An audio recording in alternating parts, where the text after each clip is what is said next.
Pinter. This comes from one of my favorite newspapers, the New York Times.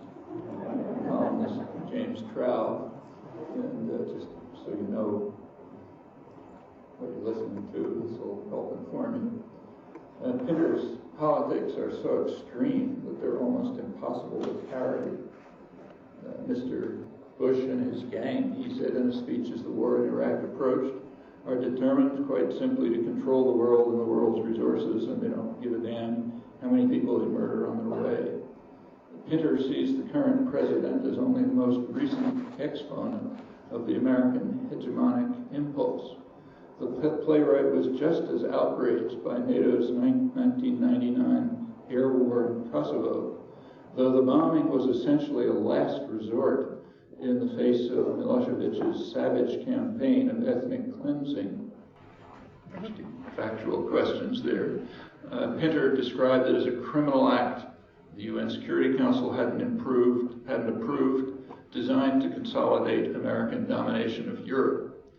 Among public intellectuals or literary figures, however, it is hard to think of anyone save Noam Chomsky and Gore Vidal who would not choke on Pinter's bile.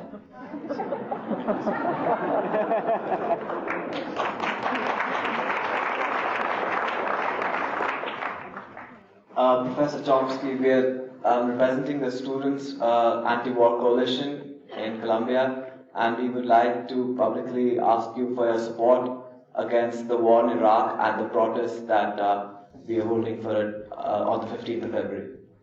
15th of February? Against the war in Iraq and the US occupation of that country. Yes, I understand, I think from you, that a number of campuses around the country are holding protests against the war and the occupation on February 15th. We can relate that to what Harold Pinter said. He said at one point that there is not as yet an organized force to end criminal actions like the aggression in Iraq and the occupation, but this would be a step towards such an organized opposition. And yes, sure, I support it. I should say there are precedents for it which were partially effective, and we should bear them in mind. Must have been April 1970 approximately, universities in many of the universities in the United States were literally closed down in protest over Nixon's invasion of Cambodia. And it was quite a period in U.S. history. It had an effect. Nixon was forced to withdraw the invasion forces more quickly than intended. On the other hand, it had other effects. We know from an American correspondent captured there, Richard Dudman, that he wrote a book about it, his capture, that the bombing helped, the invasion and the subsequent bombing helped organize the Khmer Rouge. We now know a lot more. Although Nixon withdrew the forces, he extended the bombing. Pay attention, we're looking at Iraq. The bombing was extended to a point which was not really known publicly until a few months ago, and is still not known in the United States, confirming another one of Pinter's observations. It was known that the bombing, the U.S. bombing, was very heavy. It now turns out the bombing was undertaken after an order by Nixon to his loyal aide, Henry Kissinger, to order a bombing of Cambodia, and Kissinger did order it with words that ought to be immortal. He transmitted to the military the phrase, massive bombing of Cambodia, anything that flies against anything that moves. You might check the archives of any state to see if you can find such an open call for genocide. Now, in a sense, it's not that that's not known. That sentence did appear in the New York Times in an article discussing release of Kissinger's conversations with Nixon. but it elicited no comment, as far as I know. You might imagine what the result would have been at the Milosevic trial if somebody had found a statement attributed to him saying anything that moves against anything that flies against anything that moves. Trial would be over, prosecutors jubilant, multiple death sentences, and so on. But as Pinter said, we're different. There's more. It was during the Clinton years, documents were released on the scale of the bombing.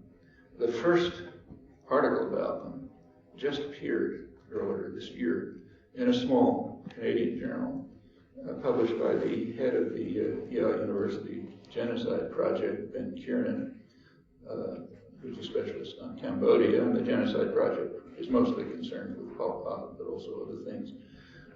Kiernan and his associate went through the recently released documents, discovered this is after the student strike that caused the withdrawal of troops, discovered that the bombing was actually 5 times as high as had been publicly reported, about 2.5 million tons. That is, I think, 2.5 times, from memory, 2.5 times approximately the total bombing of all countries during World War II, including the 2 atom bombs. So one small country, and apparently the most heavily bombed country in history. And it, among other things, mobilized the Khmer Rouge. They grew from a force of a few thousand scattered guerrillas to a huge force, and the aftermath. Well, these are, as far as I'm aware, this has not been published in the United States, apart from an online publication at ZNet. But these are things, in a sense, that, like Pinter said, that we know but we don't know. And those who are properly undertake joining in the protest on February 15th should bear in mind that it is what has happened after similar protests, which we knew but didn't know, and know now but don't know, because we choose not to know. My question and concern is about the innocent prisoners in Guantanamo Bay. For 5 years, they've been inflicted with torture. Nothing has been proven against them. And my concern is, will something ever be done to get them out of that place? Everything can be done. After there is, as Pinter said, you occasionally find on page 6 some report of torture in Guantanamo Bay. However, there's a further question that we should be asking. Why are they in Guantanamo? Why aren't they in a prison in New York State? I mean, is it because they're a threat to the security of New Yorkers? It's not very credible. I mean, the very fact that they were sent to Guantanamo already tells you that there's constant torture going on. What's the point of sending them to some place where they're out of reach of constitutional rights or international legal rights?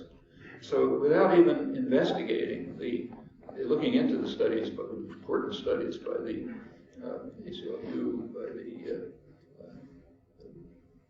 by quite a number of others, the Center for Constitutional Rights, others have carried out important inquiries, but without even looking at them, we already know what's going on. Torture.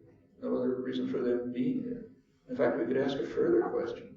How come Guantanamo is in the hands of the United States? It's Cuba, after all. It's doing in the hands of the United States. Well, the answer is the United States invaded Cuba in 1898. Here it's called the liberation of Cuba. In fact, the U.S. invaded Cuba to prevent its liberation from Spain. And by now, the scholarly record is quite substantial. Invaded Cuba to prevent its liberation from Spain, turned it into a virtual colony. In 1902, under military occupation, the U.S. forced Cuba to sign a treaty, which, among other things, which granted the U.S. the right of intervention, but also granted them use of the Guantanamo port, an important port in Guantanamo Bay, the major port in Cuba. It granted, of course, that's a treaty under under military occupation. It's totally meaningless. But the U.S. insists on it and refuses to give it up. the treaty is even violating its own illegal treaty. The treaty said that the port could be used as a coaling station. It didn't say it could be used as a torture chamber. There was a place to get rid of Haitian refugees who Clinton refused to regard as political refugees, called economic refugees, because they were fleeing from torture, from mass torture that the U.S. was backing. Nothing in the treaty said that. Nothing in the treaty says it can be used as a torture chamber. So we're violating our own illegal treaty by even holding them there. And furthermore, one of the main reasons why the U.S. is keeping Guantanamo is just to prevent the development of Cuba. It's another long story. This blocks the development of eastern Cuba, deprives of it its main ports, its access to the outside world. All of this is background. Known, but unknown, because we don't want to know it. And one question is, well, what can we do about it? Your question, and the answer is anything we feel like. We have a legacy of freedom, won by struggle by our predecessors. We have, most of us, a fair amount of privilege, gives opportunities to do anything you want. You can compel your congressional representatives to cancel everything that's going on there, and also give it back to Cuba, which is what ought to happen. And in regard to Cuba, one conceivable possibility, I realize remote, but conceivable, is that government policy might pay attention at least to the will of the overwhelming majority of American citizens, or that the media might report the will of the overwhelming majority. About 2/3 of Americans think that the U.S. ought to have diplomatic relations with Cuba and end the torture, the illegal embargo, and all the rest of it. Well, that's just 2/3 of the American population. If it was possible to discuss these matters, numbers would be much higher. But it doesn't enter into policy in what we like to think is a functioning democratic system. It's by no means the only example. So the answer to what we can do is we can be real conservatives. We can take the position of the large majority of the American population and say, yeah, I think the government ought to pay attention to the large majority of the population. The media and commentators ought to report it. We should establish diplomatic relations with Cuba, end the torture and terror, give them back the region that we basically stole from them at gunpoint, and in the course of doing this, end the atrocities that are going on there. In fact, end the whole background of presidential authorization to declare people beyond the law, enemy combatants, which was just reaffirmed by Congress in one of the most outrageous pieces of legislation that has ever passed in the United States, the Military Commissions Act. Professor Chomsky, we're seeing the build-up rhetoric that's around Iran that's frighteningly similar to the rhetoric we saw around the build-up before the war in Iraq, and I wonder if you would comment on it. And what do you think the possibility, what would you, I know you're not a bookie, but would you suggest, what possibilities do you think, how close are we to war? The second part of the question, with Iran to expanding the war, the second part of the question is, Pinter talked a lot about death. You've written about failed states. I know you're not a psychologist, but could it be that the Bush administration realizes that the death of the American empire is much closer, and they're striking out in a frantic, brutal way, and they're much weaker than we often believe that they are? I didn't hear the second part. Could you repeat it?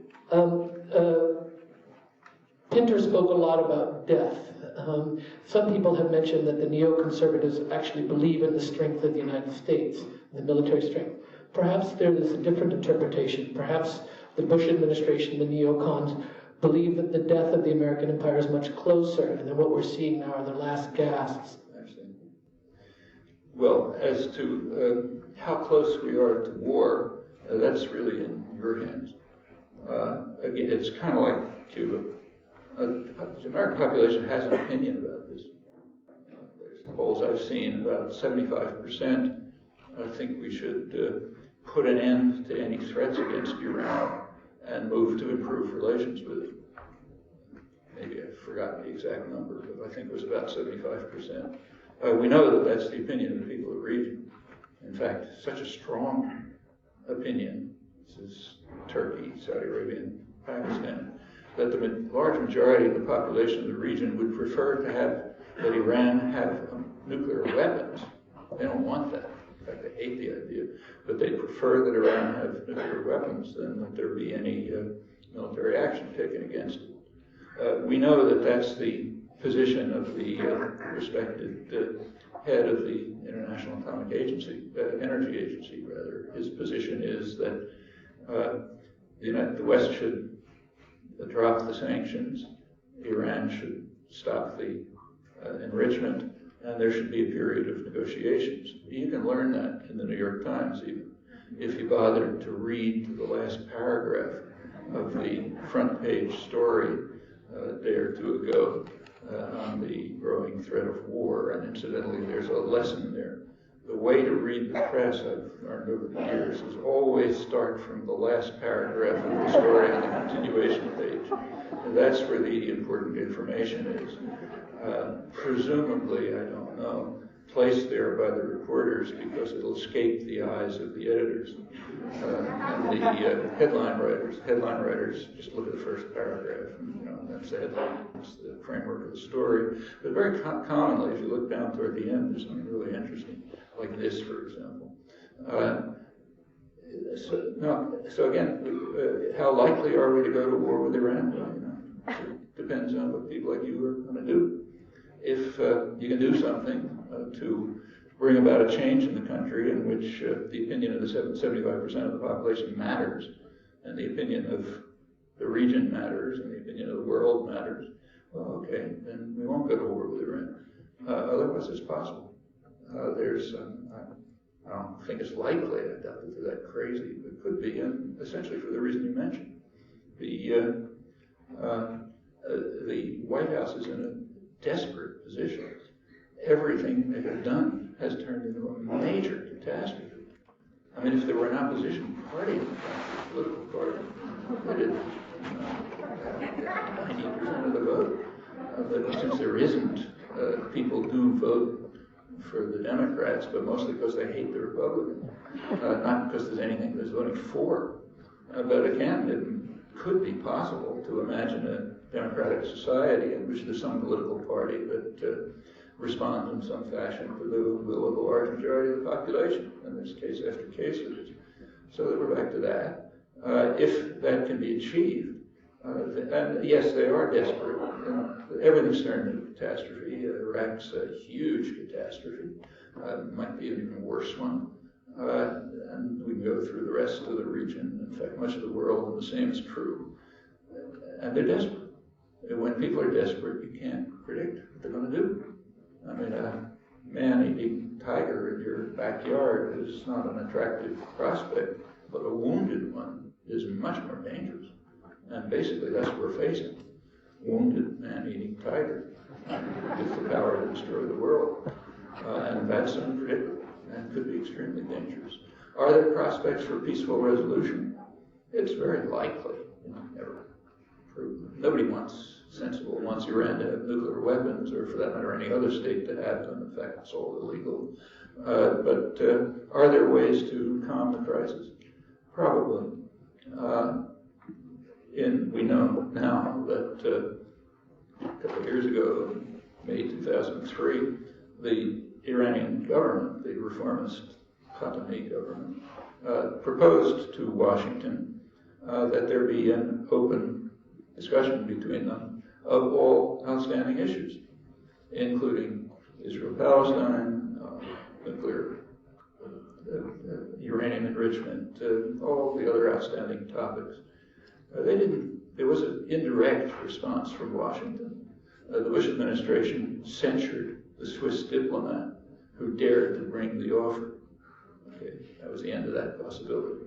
A year later, the European Union entered into negotiations with Iran and reached an agreement. It was a bargain.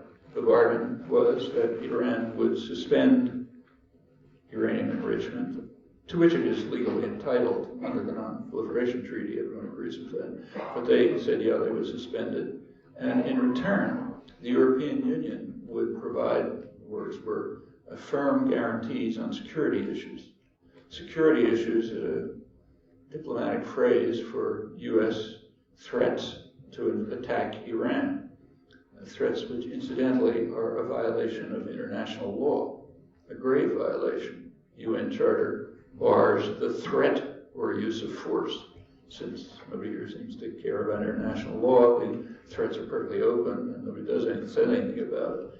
But that was the agreement. Firm guarantees on security issues and U.S. threats, military threats. In return, Iran will suspend uranium enrichment to which it's entitled. Well, Iran lived up to its side of the bargain. The European Union did not.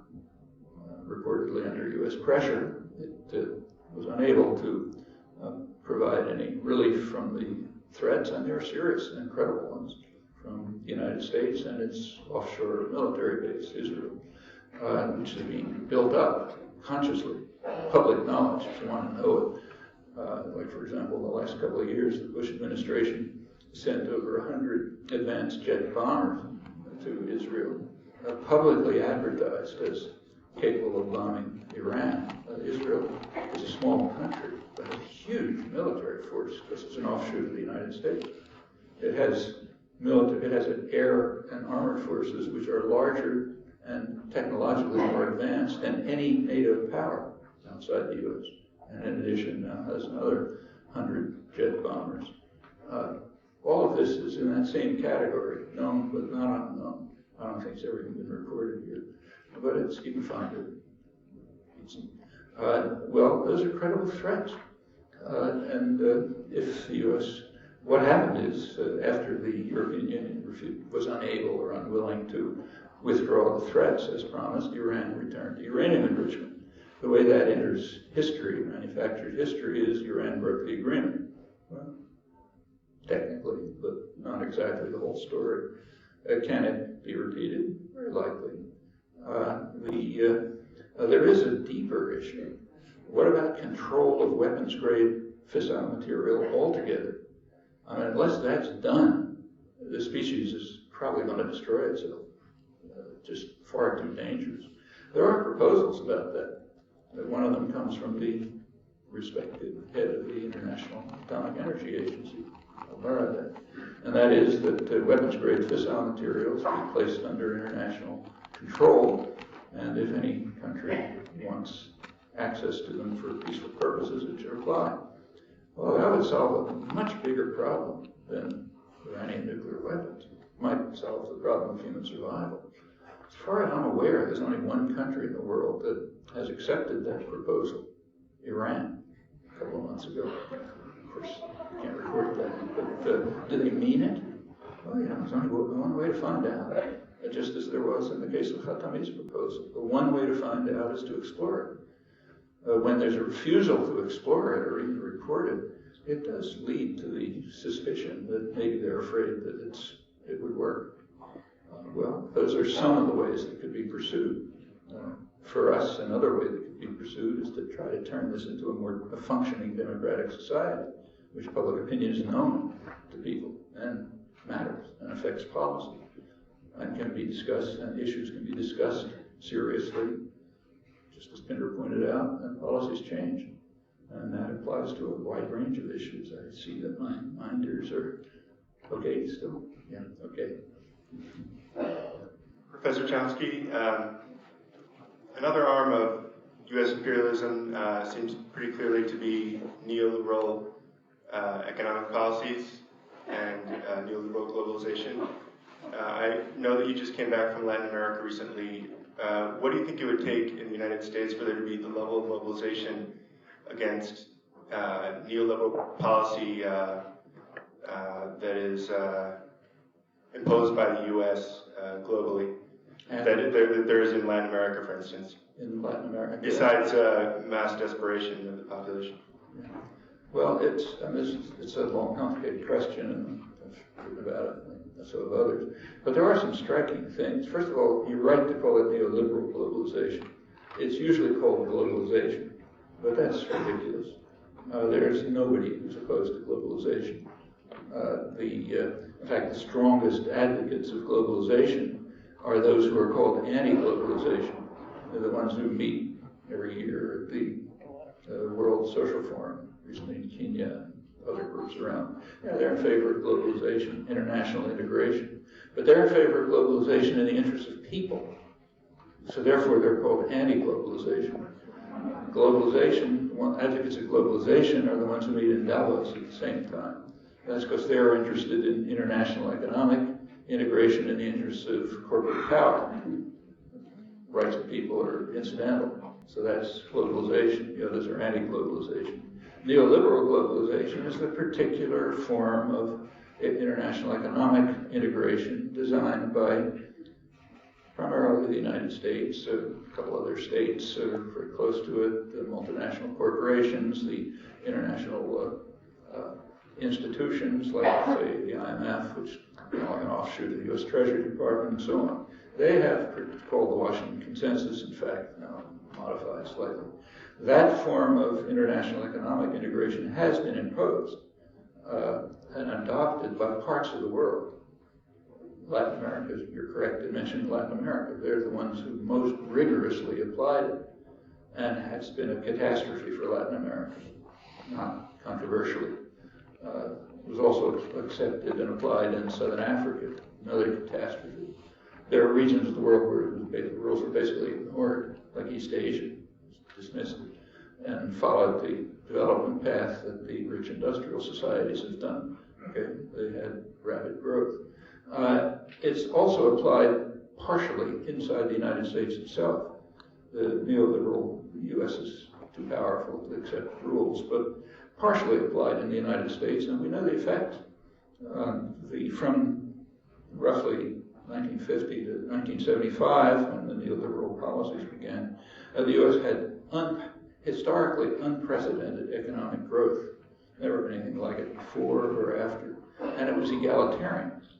So the lowest quintile did actually a little better than the highest quintile. Social indicators tracked growth. All the measures of the health of the society kept moving up along with growth. It goes on until about 1975. From that point on, roughly, it's not instantly, neoliberal style policies began to be partially imposed in the United States, very partially, because the rich protect themselves. And there's a change in economic development, very substantial. From late 70s until today, median real wages have pretty much stagnated or even declined for the majority of the population. Social indicators declined starting in 1975, by 2000, back to 1960. The debt shot way up. The country, in fact, is living. The willingness of Japan and now China to buy treasury bonds and so on, which they may pull out. It's probably the worst period in American economic history for the majority of the population. And yes, that was partially following these policies. What can we do about those policies? Same answer as everything else. There certainly are alternatives, very constructive alternatives. In fact, as I said, many countries just ignored them and developed quite rapidly. Not in nice ways, incidentally. Not wrong with the way they developed, but it's pretty impressive in some ways, like take South Korea. They overthrew the US-backed dictatorship, which is significant, became a democratic society, very well functioning one, had very rapid economic growth, a lot wrong with it, but certainly provides an alternative, and in fact one that's familiar from our own economic history. That's how other countries developed. There's way more opportunities here, and Latin America, in fact, is following alternatives. One of the things that's very worrisome in the United States now is that there's a move in Latin America for the first time in 500 years since the Spanish colonization. South America, Central America is kind of traumatized by terror, but most of it. But South America, for the first time in 500 years, is moving towards integration and also internal integration, overcoming the vast chasm internally, the societies, between a small, mostly Europeanized, mostly white elite, super rich, and a vast majority who live in incredible poverty, some of the worst in the world. Well, beginning to overcome both of those gaps between countries, between one another and internally. It's called a move to the left. It's taking different forms from Venezuela to Argentina, but it's happening all through the subcontinent. And the way the U.S. is reacting to it is kind of interesting. It can't deny that it's happening. So what's the new party line is that there are good leftists and bad leftists. The good leftists are, say, Lula in Brazil and Garcia in Peru. I'm not quite sure about Bachelet yet. But those are the good leftists. The bad leftists are, of course, Chavez and Morales and anybody who goes along. Well, in order to maintain that picture, it's necessary for the media and commentators to carry out some pretty fancy footwork. For example, it's necessary to suppress the fact that when the good leftist, Lula, was reelected last October, his first foreign trip was to Venezuela, where he met the bad leftist, Chavez, went to help him in his electoral campaign and to dedicate joint Venezuelan and Brazilian economic projects and to initiate new ones. It's necessary to suppress the fact that in early December there was a conference in Cochabamba, the center of the bad leftists, Morales, of all Latin American, South American leaders, where they patched up whatever quarrels there were, apparently, and initiated programs for integration of the hemisphere, maybe moving towards a European Union-style parliament, the joint projects, and so on and so forth. Well, you can't mention that, so that's suppressed. But whatever one chooses to suppress, there are important and interesting things going on in South America, which are new in history. Moves towards integration, though slow and halting and complicated, are a prerequisite for independence. That means countries can't just be picked off one after the other if they move the wrong way. And they're beginning to face some of their internal problems, not all of which are the fault of colonialism. There's a lot more. Well, that makes it maybe the most exciting part of the world. In fact, one of the most exciting parts of this is that it's being driven by mass popular movements. It's not coming out of nowhere. In most of that region, there are significant popular movements which are actually carrying out things that we would be calling democratic elections if it wasn't that we don't like what's happening. So, for example, in Bolivia, one of the bad guys, they had an election very different from our last election. This was an election with mass popular participation. People knew the issues. They were important issues. They'd been struggling about them for years. Not just, in fact, in Cochabamba. People were killed fighting against efforts at water privatization and so on. Important issues, mass popular participation going on, not just on the day of the election, but constantly. And they elected someone from their own ranks. Just compare it with our last election. Someone from the outside were looking, they know exactly where democracy promotion is needed. It's another one of those things we can't talk about, but it's right on the surface. I mean, it takes genius not to perceive it. But to see any discussion of it. So yeah, there are important developments. Don't want to get starry-eyed about them. Plenty of problems, but they're important, and they are reactions to the disastrous consequences of neoliberal globalization. And what peasants in Bolivia can do, we can certainly do 1,000 times as much, with much less risk. So yeah, there are options, and the same is true of the effects of neoliberal globalization here. Hi, Professor Chomsky. Sorry.